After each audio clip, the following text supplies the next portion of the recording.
नमस्कार, स्वागत है आपका। आप देख रहे हैं द न्यूज और मैं रानी गुप्ता आपके साथ। इस वक्त इजराइल हमास युद्ध को लेकर के बड़ी अपडेट सामने आ रही है। आपको बता दें कि इजराइल हमास युद्ध विराम की खबरों के बीच इजरायली पीएम नेतन्याहू ने बड़ा बयान दे दिया है और उनका कहना है कि कोई युद्ध विराम नहीं होने वाला है।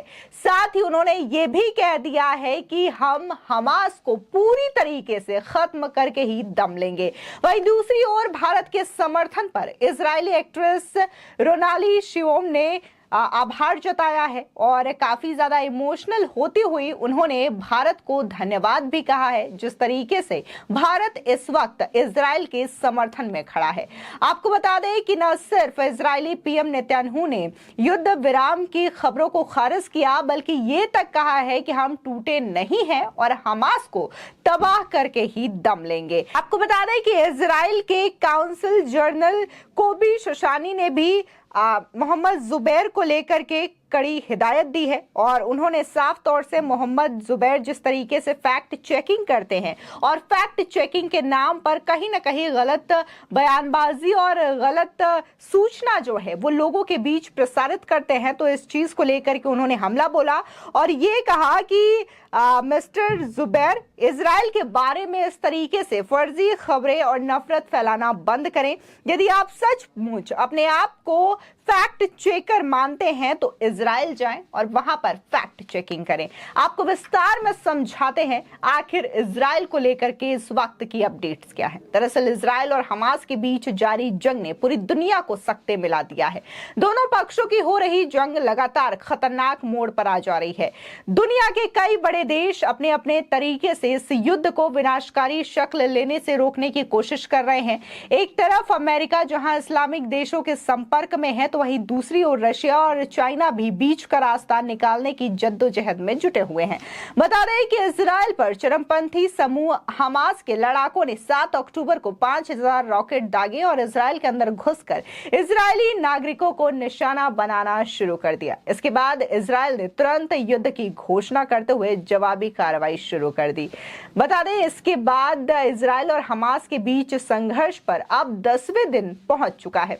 इजराइल के प्रधानमंत्री कार्यालय ने एक बयान जारी करते हुए आज सुबह युद्ध विराम की खबरों को पूरी तरीके से खारिज कर दिया है। बता दें कि ये कहा गया है पीएमओ की ओर से इजराइल के ये कोई भी युद्ध विराम नहीं होने वाला है। बता दें कि इस बात की जानकारी खुद इजरायली पीएमओ के ऑफिशियल जो सोशल मीडिया हैंडल है एक्स, उसमें शेयर किया गया है। वहीं दूसरी तरफ इजरायली एक्ट्रेस रोनाली शिमोन ने इजराइल हमास के बीच जारी युद्ध पर बात करते हुए काफी ज्यादा भावुक नजर आई।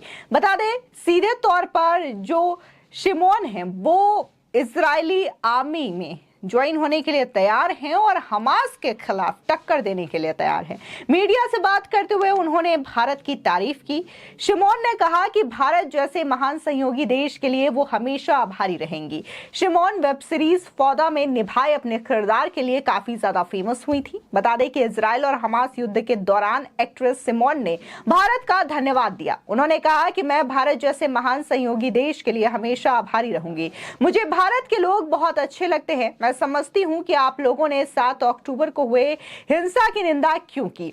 मैं इससे कम की उम्मीद नहीं करूंगी। यह सबसे अच्छी चीज है जो आप हमारे लिए कर रहे हैं और इसी तरीके से हमारे साथ खड़ी रहिए। साथ ही शिमोन ने आगे ये भी कहा कि 7 अक्टूबर को जो हुआ उससे यही लगता है कि हमास आईएस है और वो रुकने वाला नहीं है। सुनिए इजरायली एक्ट्रेस भारत को लेकर के क्या कह रही हैं। I think, first of all, me and everyone I know in Israel, every civilian, every citizen of Israel is now supporting the cause of, first of all, bringing the hostages back. We are doing everything in our power to bring them back. What happened 8 days ago is one of the most horrific atrocities ever made in history of my people. This is worrisome on so many levels, but what we're doing right now is what is the most important thing that you can do, and what we must do right now is bring the hostages back. We are supporting the army, we're taking care of our army. We are in the middle of war. It's gonna be even more bad for a lot of human lives, but we are going to prevail. We are getting ready, and first thing that we're doing is bringing our hostages back. I really hope so. I think that this is what every nation on planet Earth should intervene and do everything in their power to bring our people back.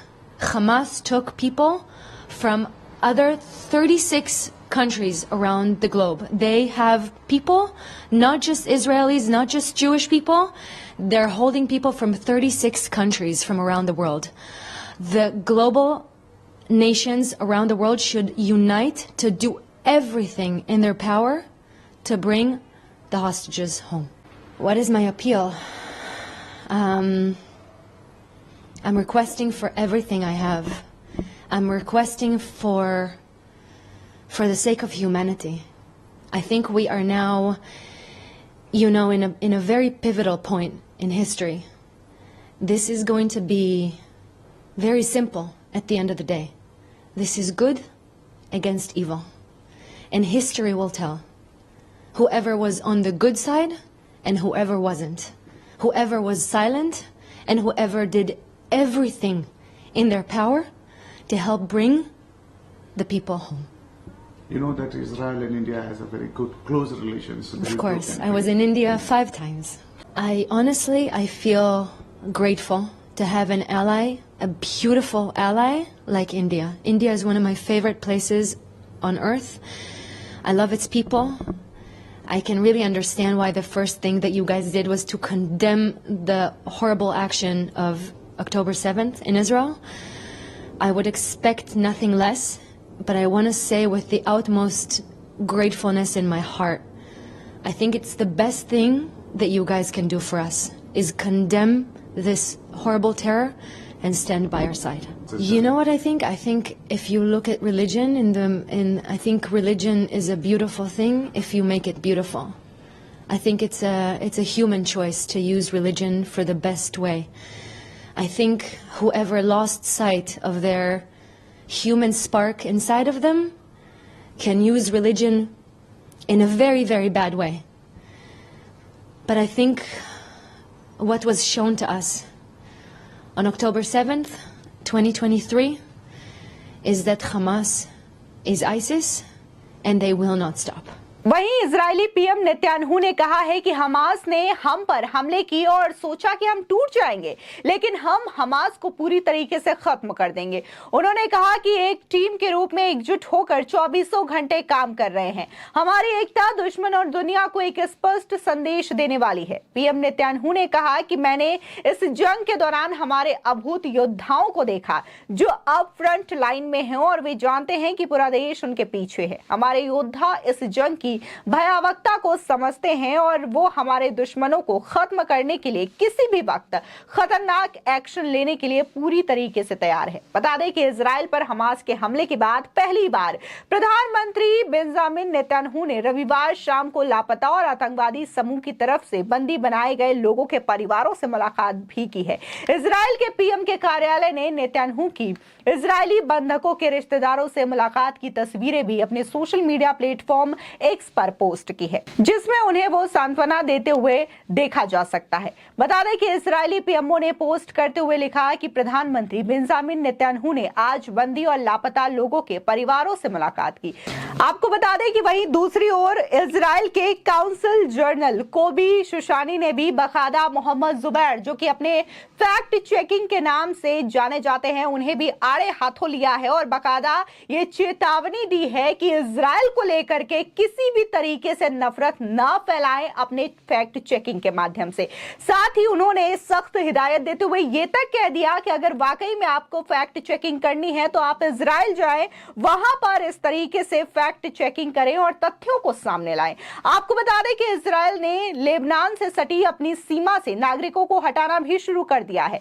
बताया जा रहा है कि वो देश के उत्तर में Lebanon की सीमा से 2 किलोमीटर अंदर तक के इलाके में रहने वाले 28 समुदायों को हटा रहा है और उन्हें सुरक्षित इलाकों में सरकारी गेस्ट हाउस में रखना शुरू कर दिया गया है। गौरतलब है कि इजराइल पर बीते कुछ दिनों में गाजा पट्टी के अलावा लेबनान की तरफ से भी रॉकेट दागे गए हैं। इजराइल का कहना है कि ये हमले ईरान समर्थित हिजबुल्लाह संगठन की ओर से किए गए हैं और इसका माकूल जवाब भी दिया जा रहा है। ऐसे में इजराइल का ताजा कदम हिजबुल्लाह के लिए चेतावनी के तौर पर देखा जा रहा है, यानी कि इजराइल पीछे हटने वाला नहीं है। और जिस तरीके से पिछले कई दिनों से देखने को मिल रहा था कि बहुत ज्यादा युद्ध हो चुका है, अब हो सकता है इजराइल और फिलिस्तीन के बीच शांति बहाल हो जाए और ये युद्ध नहीं होगा। इस बीच सुबह सुबह ही इजरायली पीएम के द्वारा यह स्पष्ट कर दिया गया है कि युद्ध विराम नहीं होने वाला है। फिलहाल इस पूरे मामले को लेकर के आपकी क्या राय है, हमारे कमेंट सेक्शन में जरूर बताएं। धन्यवाद।